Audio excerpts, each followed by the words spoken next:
Hola amigos, muy buenas tardes. Estamos como cada jueves, esta vez encontrándonos para compartir algunas ideas, algunas preocupaciones que están en el orden, esta vez, de lo que todos venimos haciendo: el teletrabajo, las clases virtuales en nuestros chicos de la primaria, de la secundaria, en la universidad, ¿verdad? Estamos asistiendo a una etapa de la vida en el que las clases, la capacitación está desarrollándose en forma digital, en forma virtual. ¿Qué aspectos contradictorios, preocupantes puede traer esta práctica? ¿Cuáles son los efectos que pudiéramos tal vez encontrar en nuestro comportamiento cerebral? ¿Cuáles son los cuidados que deberíamos tener? Porque de hecho, efectivamente, no es posible que salgamos a hacer el trabajo como antes, entonces tenemos que quedarnos en casa haciendo el teletrabajo.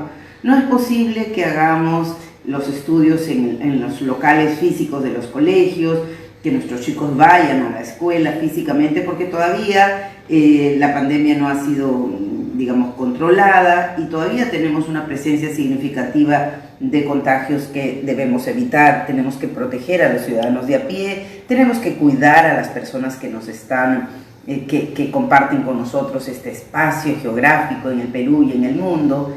Pero ¿qué tendríamos que saber? ¿Qué deberíamos saber para protegernos, para cuidarnos, para garantizar que nuestra salud cerebral, que nuestra salud mental, que nuestra salud física en general pueda verse afectada? ¿Qué deberíamos evitar? Muy bien, mientras esperamos entonces que nuestros amigos se estén conectando, se conecten allí y puedan anunciar su presencia, puedan compartir con nosotros algunas ideas. Allí tenemos ya quienes están conectando. Sí.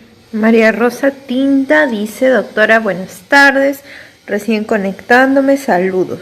Hola María, qué gusto me da encontrarte ahí, qué bueno, bienvenida. El espacio siempre está, este espacio listo para compartir. Muchas gracias, un abrazo María. Muy bien, entonces les decía que si bien es cierto, el Ministerio de Educación ha tenido la idea de continuar las clases para que nuestros jóvenes, nuestros adolescentes, nuestros niños no pierdan las clases y no pierdan el año escolar, ha tenido a bien pues convocar a los maestros, a los padres de familia y a los estudiantes a las clases virtuales para que los contenidos temáticos puedan seguirse realizando, para que se desarrollen las clases.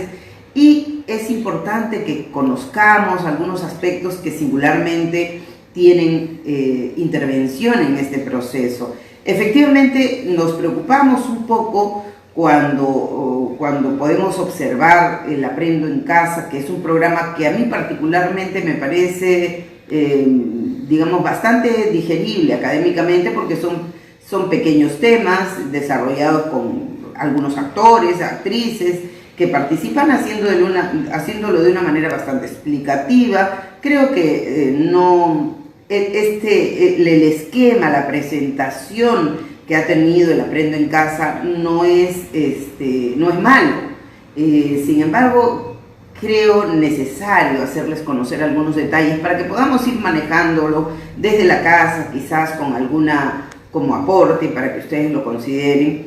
Y es muy importante, estimados amigos, que podamos tomar en cuenta los detalles que involucra la educación virtual. La educación virtual, yo no me voy a referir al tema de la infraestructura, no me voy a referir a la falta de las laptops que tienen los estudiantes del interior del país, no me voy a referir a los problemas de conexión digital que tienen nuestros pueblos de la Amazonía, que tienen dificultades para poder tener el internet facilitador, porque sé que en algunos lugares, en algunos poblados también se está haciendo a través de la televisión, también se está haciendo a través de la radio. Sé que el Ministerio con digamos, buena voluntad quizás ha intentado coberturar diversos espacios para que los programas efectivamente, o por el medio digital, a través de la computadora, o por la televisión, que es como programa nacional en varios canales al mismo tiempo, o por la radio, algunos que no tienen forma de acceder a un televisor o a una computadora, puedan recibir las clases.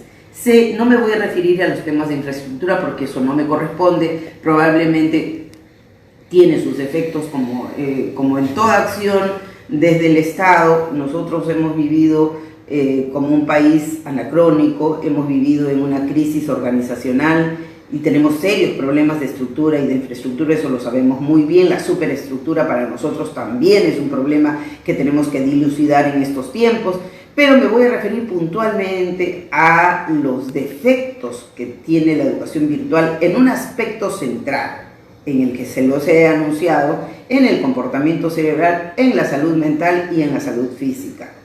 Ustedes me dirán, pero ¿cómo puede eso afectar la salud mental, la salud cerebral, la salud física, si es algo que el Estado está haciendo? Bueno, en realidad muchas cosas que el Estado está haciendo, entiendo por la emergencia sanitaria, entiendo por la desesperación, entiendo por intentar solucionar los problemas que aquejan al país en estos momentos. Sin embargo, muchas de esas cosas no son del todo saludables y no son del todo, digamos, recomendables. Igualmente en el tema del teletrabajo, que sabemos que muchos miles de trabajadores en el Perú están haciendo teletrabajo desde sus casas. Bien, pues quiero referirme básicamente a un aspecto central que tiene que ver tanto con el teletrabajo como con la educación virtual que tiene a nuestros niños, jóvenes, adolescentes y también a nuestros trabajadores en línea sentados detrás de la pantalla desde las 7:30 de la mañana, otros como mucho antes de las 8 de la mañana, ya están sentados en la máquina para reportarse y asisten porque les toman control de asistencia en todas partes, entonces tienen que hacerse notar, tienen que hacerse presentes y empieza este trabajo y los miles de estudiantes universitarios también están llevando clases online y también están haciéndolo del mismo modo. Yo quería referirme a un aspecto en particular, estimados amigos. Fíjense, el cerebro que como siempre se los he dicho, el cerebro obedece a un diseño espectacularmente perfecto. Nuestro cerebro obedece a un diseño. Nosotros hemos traído este cerebro que tiene una serie de características estructurales, funcionales, bioquímicas perfectas que se correlacionan de una manera funcional y fenomenológica para responder a las necesidades que el ser humano tiene, para responder a las demandas que tenemos nosotros en procura de esta circunstancia de la vida que nos permite cotejar la realidad física, cotejar la realidad de una manera determinada y a partir de ese cotejo que yo realizo de la realidad, en realidad puedo actuar. Fíjense, ¿cómo trabajamos si el trabajador que hace esta actividad con su computadora y está permanentemente en la computadora desde las 7:30 u 8 de la mañana hasta las 4 o 5 de la tarde para cumplir con su jornada? No me refiero a los que trabajan de 10 a 12 horas, que sí existen muchos que tienen que trabajar hasta las 6 o 7 de la noche y que efectivamente hay muchos miles de trabajadores que están sometidos al programa CAS, que aún todavía persiste en varias empresas, en muchas de las empresas del país, y entonces tenemos que hay un grupo de trabajadores significativo del país que está sentado frente a la máquina horas de horas de horas.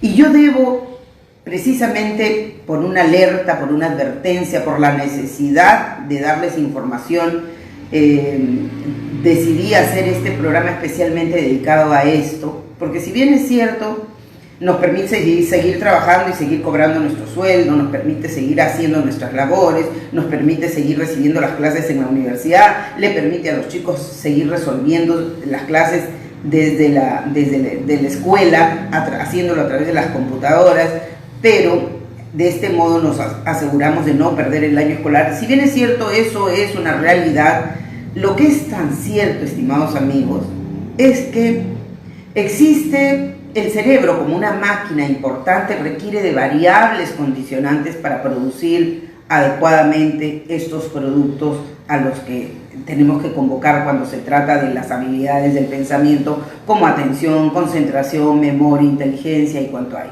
El cerebro, que es el que nos permite, es esa máquina orgánica que nos permite hacer esos productos, preparar esos productos, requiere de cuidado, requiere de nutrición, requiere de un tratamiento específicamente importante, cuidadoso, prolijo, para que responda como toda máquina. Si usted tiene una máquina en casa y no la cuida, no la prepara, no la está haciendo mantenimiento permanente, un día esa máquina pues deja de funcionar bien y empieza a funcionar mal y sufre desperfectos.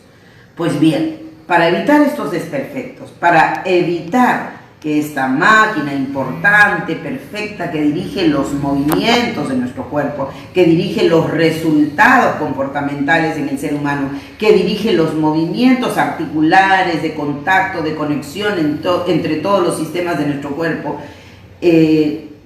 para que esta máquina no colapse, no se desordene, no se enferme, es porque hemos decidido darnos este tiempo para hablar acerca de ello.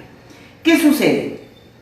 Si tenemos al trabajador sentado entre las 8 de la mañana y las 5 de la tarde, ¿cuántas horas transcurrieron? Es más, porque tenemos a los trabajadores en línea reportándose en algunas empresas cada media hora, en otras cada 20 minutos, en otras todo el tiempo, porque tienen el enfoque de la pantalla de los trabajadores allí a la mano para poder seguirlos de cerca y saber que están conectados haciendo su trabajo, porque las empresas creen que los trabajadores pueden sacarles la vuelta y pueden dedicarse de repente a cocinar, a ver a los hijos o a hacer cosas domésticas y dejar la tarea laboral. Para evitar que eso ocurra, las empresas no han tenido mejor idea que supervisar el trabajo cada 20 minutos, cada 30 minutos, a fin de cotejar que el trabajador esté en la pantalla haciendo su labor. Es más, algunos tienen incluso una forma de supervisar en línea lo que cada máquina, porque están conectados, lo que cada máquina va trabajando y el trabajador está presentando como un producto. O sea, se garantiza de que este trabajador permanezca en la máquina desde esta hora, desde la apertura hasta las 8 de la mañana hasta la hora que ellos juzgan que culminó la jornada laboral. Entonces, ¿cuántas horas tenemos ahí? 8, 9, 10, 11, 12, 1. De repente les dicen, bueno, ya hagan un espacio, les damos 20 minutos para que ustedes almuercen a la 1 de la tarde y continúan y se reintegran a las labores a partir de las 2 de la tarde. Imaginemos que les dan una hora o media hora, no lo sé, en los mejores casos de las empresas que pueden asignarles un espacio para el almuerzo a los trabajadores y les dejan un espacio para no estarlos exigiendo, bueno, para que retornen y puedan seguir trabajando hasta las 5 o 6 de la tarde. Fíjense, hasta ahí nomás, si tenemos desde las 8 de la mañana, 9, 10, 11, 12, 1 de la tarde, tenemos 5 horas. ¿Qué ocurre? Esas 5 horas, estimados amigos, calza en una cosa que le llamamos consumo intelectual pasivo. Porque el trabajador que está en línea está recibiendo información por el internet, está escribiendo información, está mirando información, está escribiendo informes, entonces está haciendo un cotejo en el que no hay mayor labor física ni de producción mayor. Ese consumo intelectual pasivo, que puede tener que ver con muchos de los trabajos en línea, que no solamente ocurre con los trabajadores, ocurre con los estudiantes, peor todavía con los estudiantes universitarios y con los estudiantes en la escuela.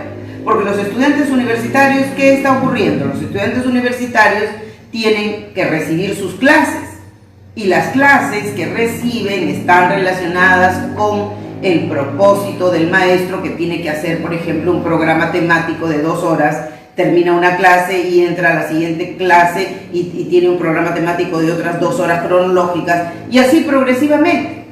Entonces, fíjese usted, estimado amigo, cuántas horas está permaneciendo el estudiante universitario recibiendo instrucción intelectual, y esto calza perfectamente con esta denominación que se llama consumo intelectual pasivo.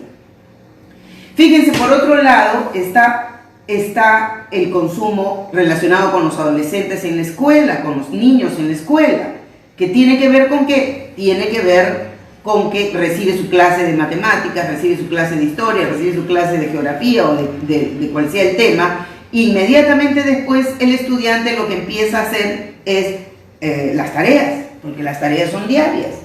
Y entonces, ¿qué está ocurriendo? Que si nosotros pasamos 1 hora cronológica, es decir, pasamos 60 minutos, 80 minutos de clases, estamos haciendo, estimados amigos, consumo intelectual pasivo. Y ese consumo intelectual pasivo pone en peligro el comportamiento cerebral.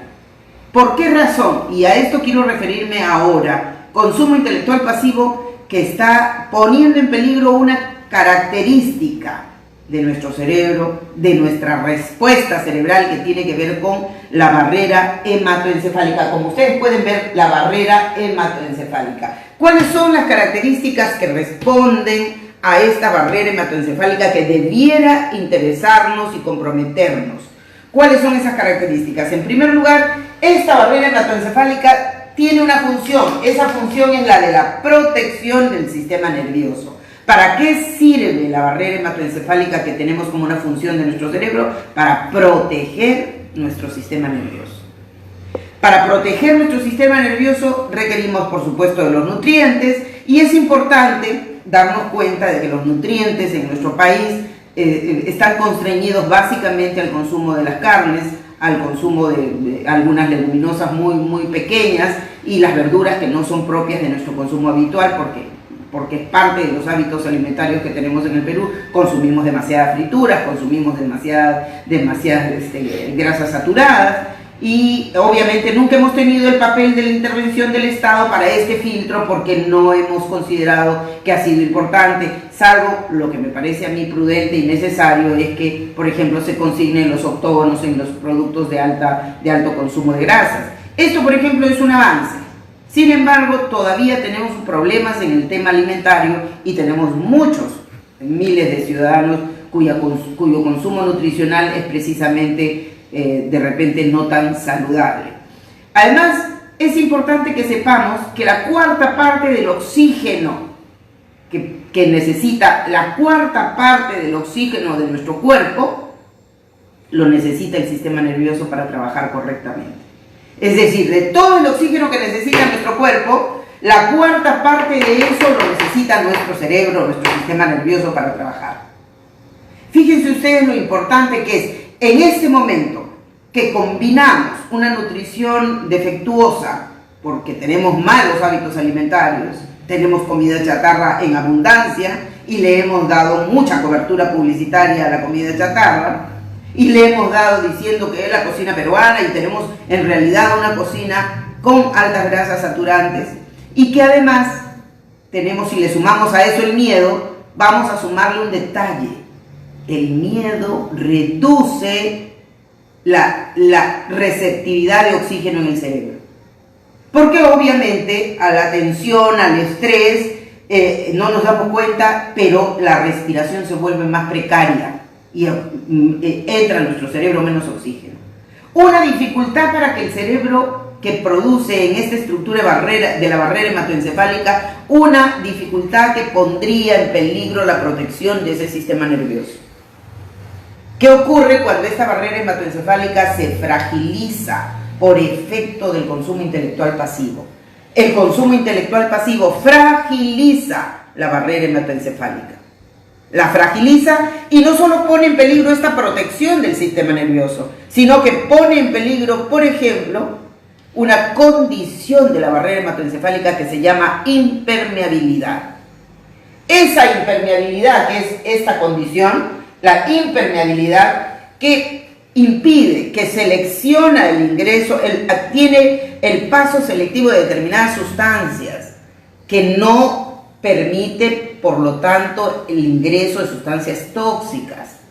Para eso existe esta condición de impermeabilidad en el cerebro y específicamente relacionada con la barrera hematoencefálica, para impedir que ingresen sustancias tóxicas. Y entonces solamente deja pasar aquellas sustancias que están selectivamente indicadas para que el cerebro pueda seguir trabajando de la manera que está previsto que trabaje.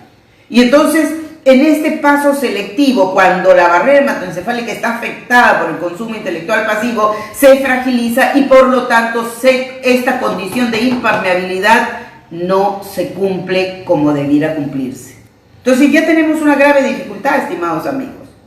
Una grave dificultad para que se cumpla esta condición de impermeabilidad, que es una condición elemental de la barrera hematoencefálica. Otra de las condiciones importantes es la homeostasis.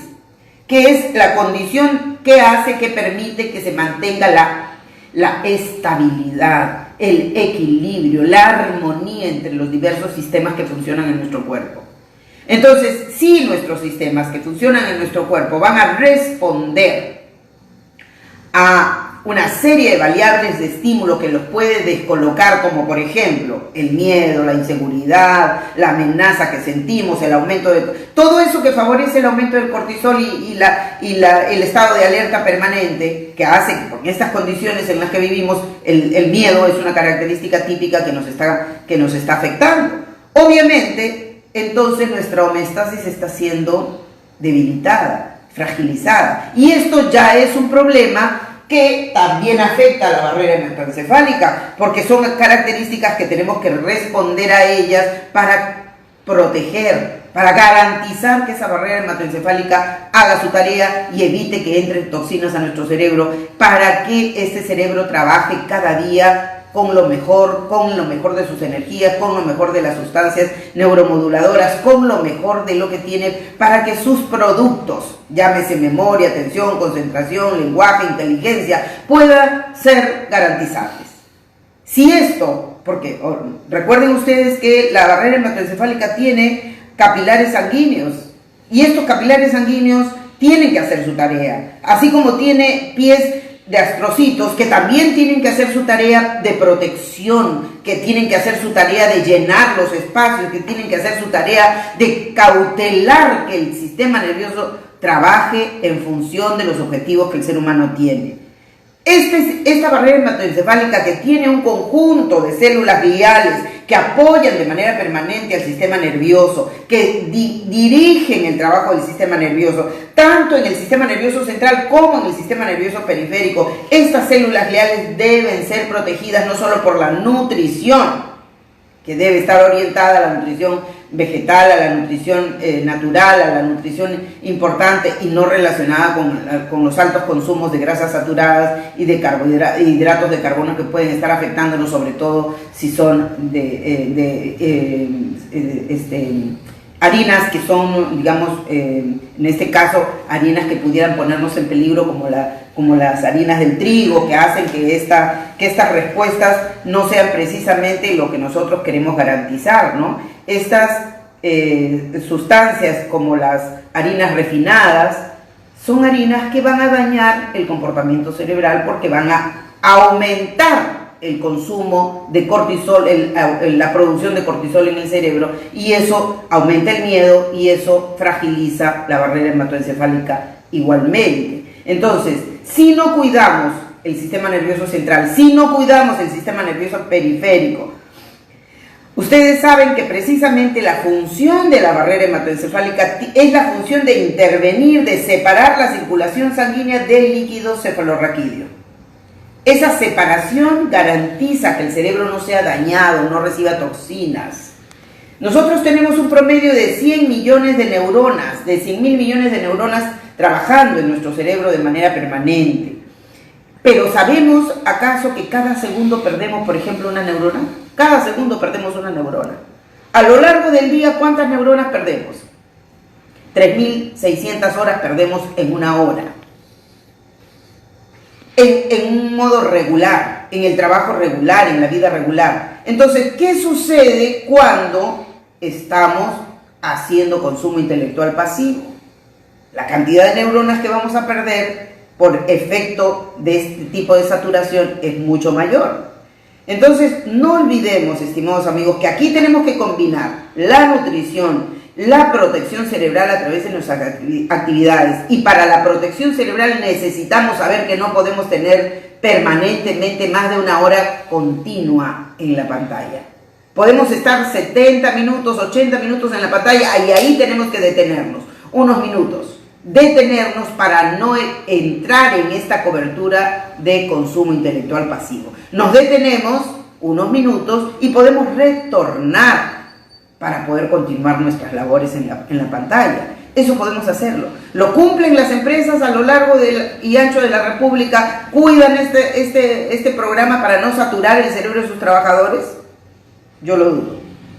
¿Cuida el programa Aprendo en Casa el trabajo para nuestros estudiantes para que no exceda a los 60, 70 minutos en la pantalla para evitar entrar en este consumo intelectual pasivo? No lo sé. Ojalá que pudiera ser así, pero yo, desde donde lo veo como un acto de peligro para el ser humano. ¿Cuidan acaso las universidades este consumo intelectual pasivo que les ponen a los muchachos, o los videos o las clases para que empiecen a desarrollarlas y tienen 2 o 3 horas continuas? Nadie está cuidando el comportamiento cerebral, nadie está cuidando el cerebro, estimados amigos. Y entonces sí es verdad que tenemos que hacer el desarrollo temático, sí es verdad que tenemos que hacer las coberturas académicas necesarias para que se cumplan los propósitos y los objetivos planteados en las universidades y en las escuelas. Sí es verdad, pero eso no puede ser en desmedro de la salud de nuestro cerebro, que es el motor que dirige nuestra vida. Eso no puede ocurrir, no podemos perder neuronas, no podemos estar orillando a nuestro cerebro a fragilizar la barrera hematoencefálica y por lo tanto a desproteger el sistema nervioso del ser humano. Y por lo tanto no podemos tampoco eliminar esta condición de impermeabilidad, que es una condición natural que tienen los seres humanos para evitar que las toxinas lleguen a nuestro cerebro. Si eso no cuidamos, pues las toxinas llegarán a nuestro cerebro. ¿Y usted qué cree? ¿Cómo se afectarán los neuroquímicos, los neurotransmisores, los neuromoduladores que trabajan en nuestro cerebro para que pensemos, para que seamos inteligentes, para que tengamos conciencia, para que resolvamos las tareas de la vida? Con un cerebro con altas cantidades de toxinas va a ser eso una suerte de complejidad conseguirlo. Con un cerebro expuesto a una serie de invasiones, como por ejemplo los estímulos llamados miedo, llamado inseguridad, llamado incertidumbre, depresión, angustia, etc. Con estas variables, que es un bombardeo altamente contaminante, y un cerebro fragilizado con una barrera hematoencefálica fragilizada, pues tenemos respuestas tóxicas, porque las toxinas estarán entrando a nuestro cerebro. Por tanto, nuestras conductas serán efectivamente tóxicas. Fíjense, es tan importante para el trabajo del parasimpático la importancia de la intervención de la acetilcolina, de la serotonina, de la hormona GABA, del ácido aminobutírico, el ácido gamma aminobutírico, que es la hormona GABA, es esa confluencia de estas tres sustancias, de la serotonina, de la acetilcolina, de la hormona GABA, que es este ácido gamma aminobutírico del que le estaba hablando. Este concurso de estas sustancias son las que van a garantizar el aprendizaje, son los que van a garantizar la memoria. Pero ¿cómo podemos garantizar la producción de serotonina si ya tenemos una afectación en el cortisol por causa de esta circunstancia? Y esta circunstancia, porque las toxinas van a empezar a entrar y van a colapsar la producción interna de neuromoduladores en el cerebro, entonces vamos a tener fragilizada la serotonina.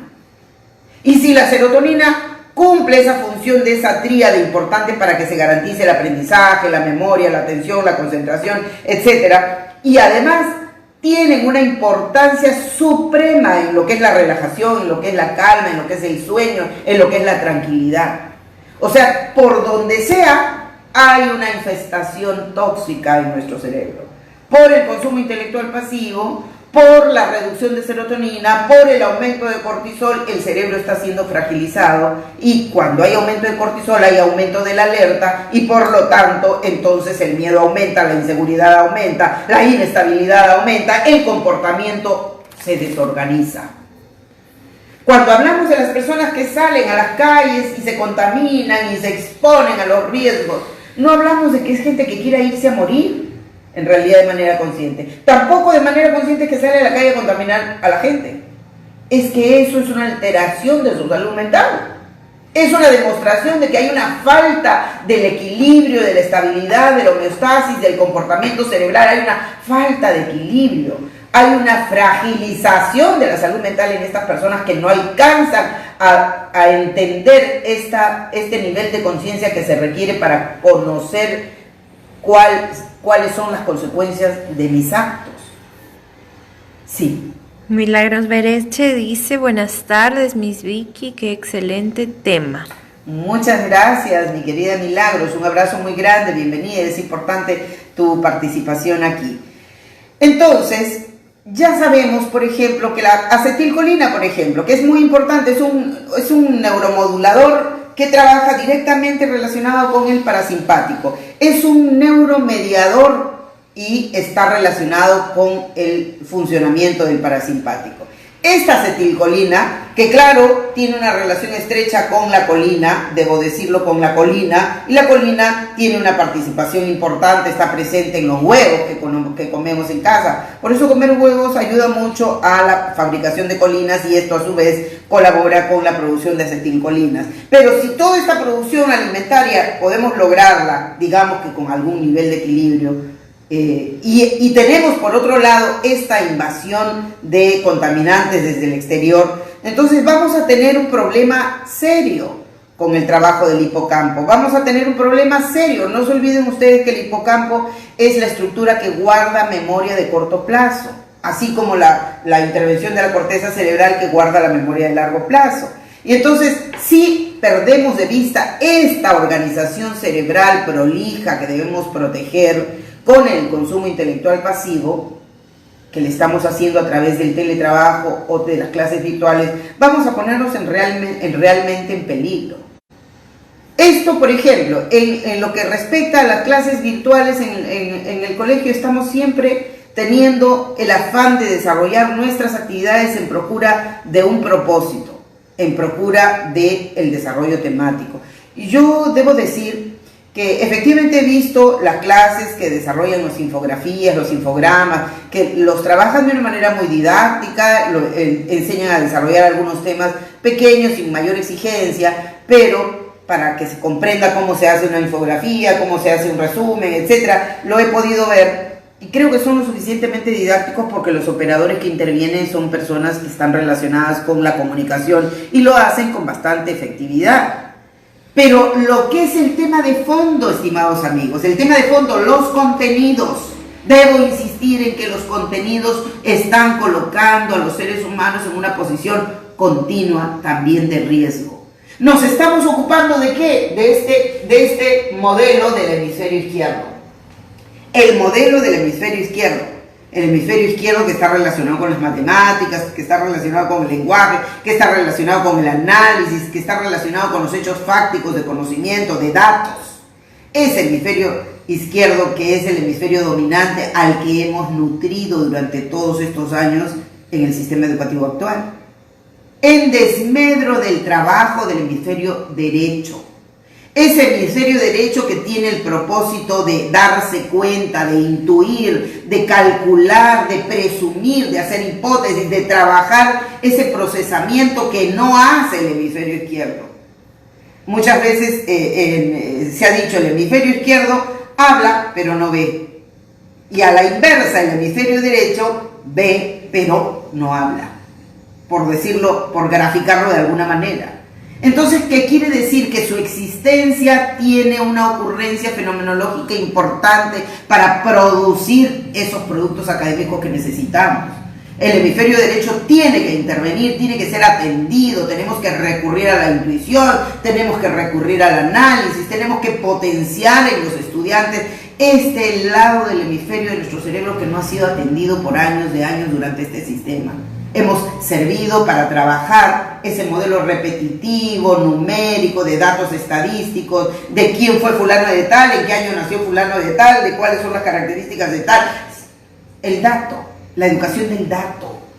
¿Cuándo entrenamos al cerebro para que responda como un producto, como una estructura perfecta que tiene que responder a las demandas que la vida tiene? ¿Cuándo entrenamos a un cerebro que trabaje de manera integral?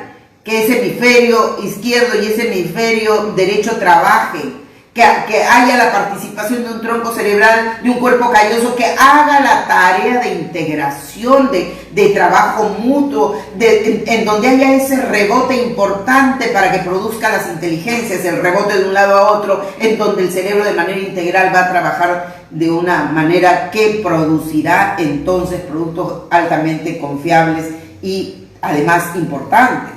Entonces, si seguimos trabajando con un modelo hecho para el dato, estamos desperdiciando a los maestros a lo largo y ancho de la República.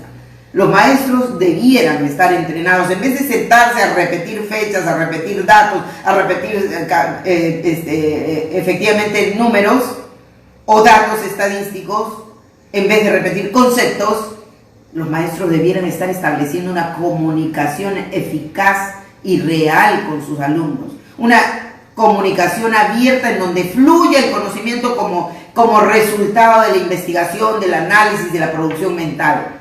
Vayamos a la producción, no a la repetición. Lo he dicho en otras ocasiones y en esta ocasión debo repetir porque estamos desperdiciando el recurso humano de los maestros a lo largo de la República. Este modelo, el modelo repetitivo, sumiso, relacionado con el hemisferio izquierdo, un modelo de repeticiones, no ayuda. Necesitamos un modelo de construcción, un modelo de aporte, un modelo de creación. Por eso decimos, pasar de este modelo repetitivo al modelo creador, libertario, al modelo razonante, en donde ambos hemisferios trabajan. El pensamiento, el cerebro que razona, el cerebro que cruza información, el cerebro que presume, que hace hipótesis, que investiga, que analiza, ese cerebro que crea, que propone, que desarrolla producción, imaginación, que desarrolla la propia capacidad del cerebro para producir, es un cerebro que está trabajando con ambos hemisferios. ¿Por qué los seres humanos en el Perú, dentro de este modelo, no podemos responder a pautas muy sencillas? ¿Por qué? Porque alguien dice, no, es que los peruanos tenemos un problema. Alguien dijo en un atrevimiento que me pareció verdaderamente temerario, alguien dijo que como tenemos una historia vinculada a los españoles y a la conquista, y bueno, entonces tenemos también sus taras. Y entonces por eso los peruanos no son tan inteligentes, no son tan respondientes. Eso no es verdad. No olviden ustedes que los resultados de los seres humanos, pues la conducta es una resultante de una confluencia de elementos que van a formar parte y que se van a convertir en estímulos.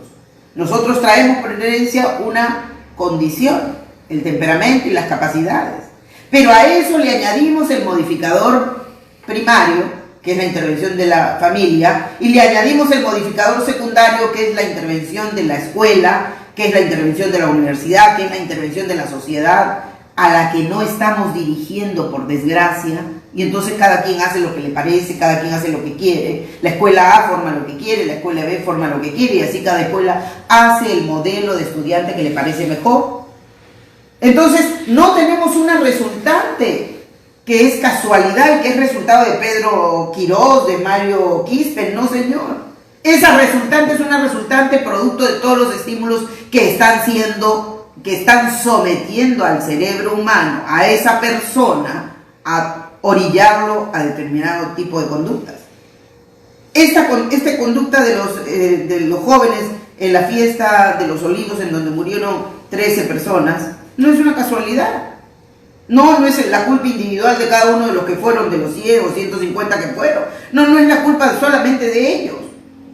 Ciertamente hay un nivel de conciencia precario, eso es verdad. No, tampoco es la culpa de los policías que hicieron mal, que no cerraron la puerta. No, señor, esto tiene una respuesta, tiene una causa, tiene un origen. ¿Por qué razón los jóvenes actúan así, con esa pérdida de la conciencia?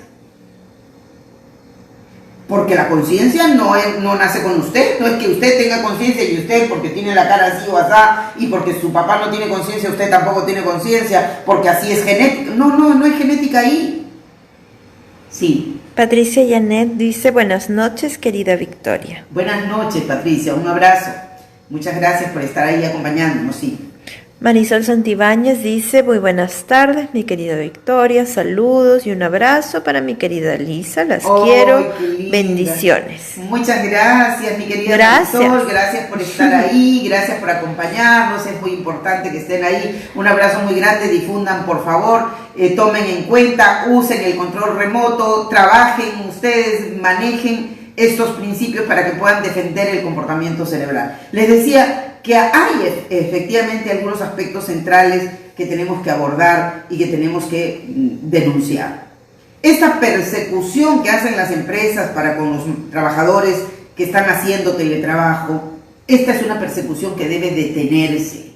Debe detenerse porque no solamente aumenta y fragiliza al trabajador en los términos que aumenta el miedo, la inseguridad, la incertidumbre y este afán de persecución. No solo por eso, sino porque de esa manera ellos quieren garantizar que el trabajador no se mueva de la pantalla. Y ahí está el problema, porque podemos entrar en esta condición de fragilización del cerebro y de peligrosidad para que ingresen los seres humanos a este consumo intelectual pasivo, fragilizando la barrera hematoencefálica, que es una condición que el ser humano tiene, que el cerebro humano tiene para que responda positivamente a las demandas del medio, a las demandas de la vida.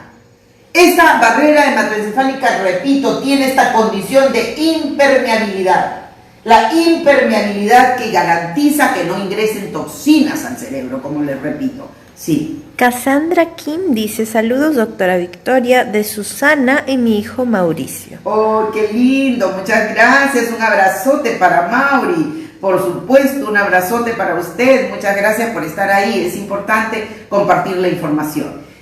Entonces, estimados amigos, este es un momento de reflexión que necesitamos ponernos a pensar. Muchas personas, muchos jóvenes que observo salen de la computadora para entrar en el celular, salen del celular para entrar en el televisor. Por favor, no es una cuestión de juego. El cerebro está en peligro. Si tenemos más de hora y media en consumo intelectual pasivo y tenemos ese consumo con el celular todo el tiempo, con la computadora, el celular, la computadora, el celular, el televisor, todo el tiempo, oiga, joven, oiga, Lisa, también te estamos hablando a ti, a Lisa, a todas las personas que están ahí atrás y a todos los jóvenes que hacen estudios universitarios y que están haciendo trabajos en la computadora. Salen de la computadora y van al celular. Fragiliza la barrera hematoencefálica, pone en peligro esa barrera hematoencefálica. Evita, fragiliza esa condición de impermeabilidad que es tan grave y que permite el ingreso de toxinas. Sí. Luchi Campos dice, gracias Vicky por compartir estos principios, Dios te bendiga siempre. Muchas gracias Luchi, un abrazo muy grande para toda nuestra cálida Ica y nuestra gente cariñosa de por allá. Mirta Arteaga dice, saludos Victoria, importante disertación. Muchas gracias Mirta, yo sé que es importante conocer el detalle para que podamos replicar la información. Mirta, tú eres una lideresa, una líder de corrientes de opinión, hay que informar a la gente, hay que cuidar a las personas. El cerebro, si no lo cuidamos, el cerebro dirige nuestras operaciones, dirige nuestros movimientos, dirige nuestras acciones. Entonces, evitemos el consumo intelectual pasivo. Si el trabajador está obligado por la empresa a hacer un trabajo de ese teletrabajo por horas, use la información que le estoy diciendo y presente usted su queja. Y haga que los tribunales respondan a esto. Esto es una condición. La ciencia tiene que servir para que conozcamos nuestro cuerpo y podamos defenderlo. Nadie puede estar obligado a cumplir una jornada laboral en desmedro de su salud. Le pido al ministro de Educación supervise el trabajo del programa Aprendo en Casa para que este no exceda a los 60 minutos, a los 70 minutos. Pasando la hora y media ya estaremos en consumo intelectual pasivo. Le pido a los dueños de las universidades, a las universidades nacionales, no sometan a nuestros miles de estudiantes a consumo intelectual pasivo porque los fragilizamos, contaminamos el cerebro. Fragilizamos la barrera hematoencefálica, eliminamos esa condición de impermeabilidad e ingresa entonces toxinas a nuestro cerebro para ponerlo en peligro. Esta ingesta, esta producción o ingreso de toxinas en nuestro cerebro, lo que va a hacer es alterar los neuromoduladores y por lo tanto a desordenar la producción neuroquímica de nuestro cerebro. Y eso es altamente peligroso. Sí. Inés Martínez dice, buenas tardes, doctora. Muy buenas tardes, ingeniera. Tenemos una ingeniera química en línea que siempre nos acompaña. Un abrazo muy grande para usted, para Carlitos y por supuesto para el ingeniero Sánchez. Gisela Díaz dice, imagínese en qué condición estaremos nosotros los diseñadores y programadores. Sí, imagino, Gisela. tenemos que ejercer nuestro derecho a la autoprotección. Mi querida Gisela, un abrazo muy grande. Por favor, hay que cuidar lo que nosotros recibimos, porque si tú, que eres la dueña de tu cerebro, no lo cuidas, nadie lo está cuidando. El producto mental es el trabajo de nuestro cerebro, pero nuestro cerebro es un órgano que ha sido diseñado con perfección. Un abrazo muy grande, Gisela, y un abrazo para Nami también. Sé que ustedes hacen un esfuerzo muy grande para protegerse y eso es importante conservar. Compartamos la información para que más peruanos puedan defenderse. Sí. Judith Yucra dice, saludos desde Puno, excelente la ponencia, gracias por compartir su sabiduría. Muchas gracias, mi querida Judith, qué lindo. Un abrazo muy grande y un saludo cariñoso para nuestra gente de Puno que nos escucha y que está conectado. Usemos nuestro derecho para impedir esa toxicidad en nuestro cerebro. Usemos nuestro derecho. Usted que trabaja y si el empleador lo obliga a trabajar 2-3 horas continuas en la pantalla, ya sabe usted que puede presentar su queja por escrito. Use la ley, use la ciencia para su defensa. Si no tenemos de por medio a las autoridades que lo hagan, usemos estos medios que son propios, nos corresponde por derecho defender nuestra salud. En este momento hay que proteger la salud mental, y la salud mental, como ustedes saben, es el resultado simbiótico de una serie de factores que van a intervenir. La salud mental tiene que ver con el equilibrio, con el estado de armonía, con la sensación de bienestar social, física, que tenemos necesidad de seguir conservando. Entonces es muy importante, queridos amigos, que cuidemos nuestra salud mental, nuestra salud física, no entremos en este consumo intelectual pasivo. Podemos entrar a hacer jornadas de 7, 8, 9 horas, no hay problema, pero cuando llegue usted al minuto 70, por favor, deténgase. 10 minutos, comas una manzana, tomes un poquito de agua, una agüita caliente, una infusión, y puede retornar después de 15 minutos para continuar. Haga esa negociación con los empleadores que no tienen por qué saberlo. Si el Estado no hace eco de lo que debiera ser el conocimiento científico para echarlo a andar en beneficio de los ciudadanos, pues imagino que los empleadores en las diferentes empresas tampoco tienen mucho conocimiento en el detalle. Hagamos fuerza, generemos corriente de opinión, defendamos la salud mental, la salud cerebral de todos los ciudadanos del país. He destinado este espacio importante para hablar acerca de esto porque me preocupa la salud cerebral de los miles de ciudadanos en el Perú que estamos en peligro. Usted tiene la posibilidad de defenderse. Haga uso de esa posibilidad. Estamos juntos en esto, queridos amigos. Llego al fin. Reciban un abrazo muy grande de fraternidad, de solidaridad para todos los que siempre me acompañan, se toman su tiempo para escucharme y por favor compartan la información que es tan importante compartirla. Recuerde que la solidaridad, la preocupación por el otro aumenta una serie de sustancias relacionadas con la endorfina y las dopaminas y eso ayuda a sentirnos mejor. Si es usted solidario, si usted se preocupa por los demás, créame que eso colabora con su voluntad de crecimiento personal, que eso hace para que todo ese detalle de solidaridad, de fraternidad, va a hacer que usted reduzca esa situación de alerta y que por lo tanto está fragilizándolo. Usted de ese modo también se protege. Cuidemos a los demás. No en vano nos decía, amaos los unos a los otros, ¿verdad? No en vano. Si yo te amo, tú me amas. Si yo te ayudo, tú me ayudas. Y al ayudarte, yo también recibo beneficios. Ayude a los demás. Preocúpese por los demás. Los beneficios también los recibirá usted. Comparte información.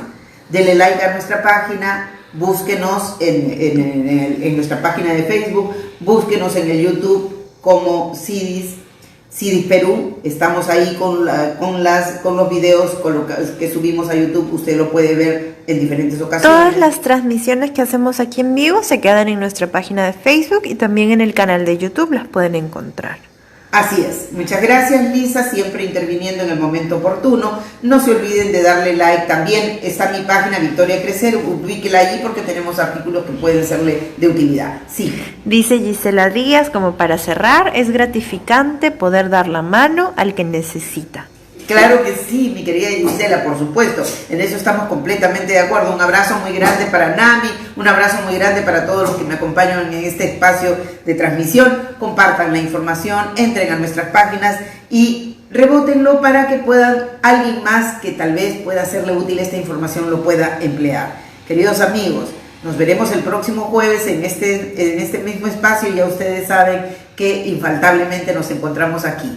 Reciban mi abrazo y por supuesto mis mejores energías. Protéjase, por favor. Cuídese, que es tan importante. El cerebro es suyo. Usted ordena. Muchas gracias.